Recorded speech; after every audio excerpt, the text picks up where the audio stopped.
महत्वाची बातमी, तपोवनातील वृक्षतोडी संदर्भात तोडगा काढायला हवा असं अजित पवार यांनी म्हटलेलं आहे। अजित पवार यांच्याकडून सयाजी शिंदे यांच्या भूमिकेचं समर्थन करण्यात आलेलं आहे। ट्विट करत अजित पवार यांनी आता आपली प्रतिक्रिया दिलेली आहे।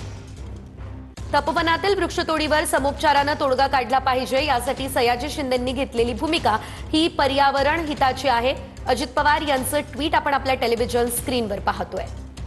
विकासाबरोबर पर्यावरणाचा समतोल राखणं ही काळाची गरज आहे।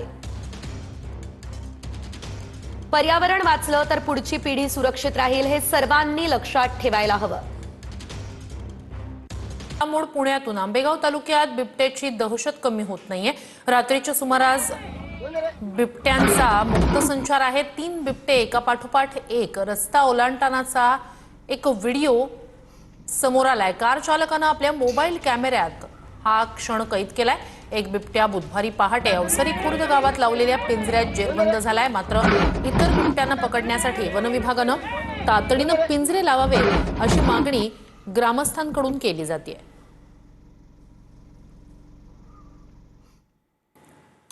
तर जुन्नरमध्ये किल्ले शिवनेरीच्या पायथ्याला 2 बिबट्यांचा मुक्त संचार आहे। पर्यटकांमध्ये यामुळे भीतीचं वातावरण निर्माण झालंय। दत्त मंदिराजवळच्या परिसरातला बिबट्याचा हा वावर कॅमेऱ्यात कैद झालाय।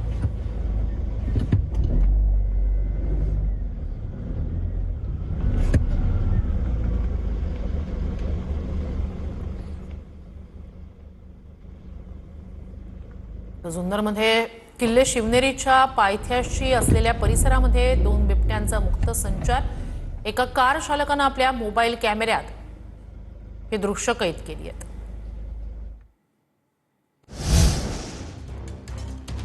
बातमी महत्वाची, हिंजवडी फेज 1 मधील नामांकित इंटरनॅशनल शाळेला धमकीचा मेल आलेला आहे आणि त्यानंतर आता शाळा प्रशासनानं पोलिसांना याची माहिती दिल्यानंतर शहर पोलीस घटनास्थळी दाखल झालेले आहेत। शाळेला बॉम्बची धमकी देण्यात आलेली आहे। हिंजवडी फेज 1 मधल्या नामांकित इंटरनॅशनल स्कूलला बॉम्बची धमकी आली आहे। या धमकीचा मेल आल्यानंतर आता शाळा प्रशासनानं याची माहिती पोलिसांना दिली। एमपीएससीचा पेपर आणि नगर परिषद नगरपंचायत निवडणुकीची मतमोजणी एकाच दिवशी आहे। नगर परिषद आणि नगरपंचायत निवडणुकीची मतमोजणी 21 डिसेंबरला होणार आहे। मतमोजणीमुळे पूर्वपरीक्षा होणार की पुढे ढकलली जाणार याबाबत उमेदवारांमध्ये मात्र आता संभ्रम तयार झालाय।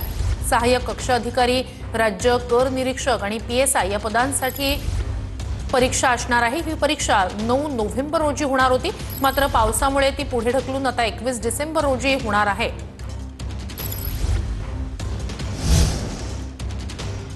बातमी नाशिकमधूनही येवल्यात मतदान केंद्राजवळ पैसे वाटप करणाऱ्या विरोधात गुन्हा दाखल झालाय। हनुमंत बोरसे असं पैसे वाटप करणाऱ्या व्यक्तीचं नाव आहे। येवला पोलिसांकडून या प्रकरणी पुढील तपास सुरू आहे।